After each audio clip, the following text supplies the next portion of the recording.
How to log into Milestone credit card online account. Hello and welcome back to our channel. In this video presentation, we'll be discussing about activating your Milestone credit card online account. So let's get started with the video. First of all, you have to launch your preferred web browser and type in milestonecreditcard.com in the search, or simply search for Milestone Credit Card Login, and this will take you to the website of milestonecreditcard.com. And here on this page, upon clicking this, you will see the login portal, and here input your credentials starting with your username and followed by your password. And once both the details are entered correctly, click on login, that is highlighted in orange color. And if you're new and need to register, simply click the register your account, and if you have forgotten your username or your password, use the second link that will direct you to another page to reset or retrieve your password and username.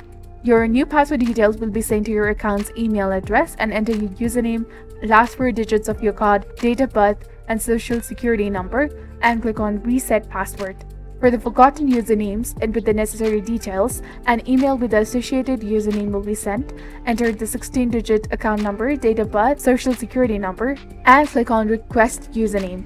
So that concludes this video. If you found this video helpful, please consider liking and subscribing for more helpful tips and tutorials. Thank you for your viewership and support. See you in the next one.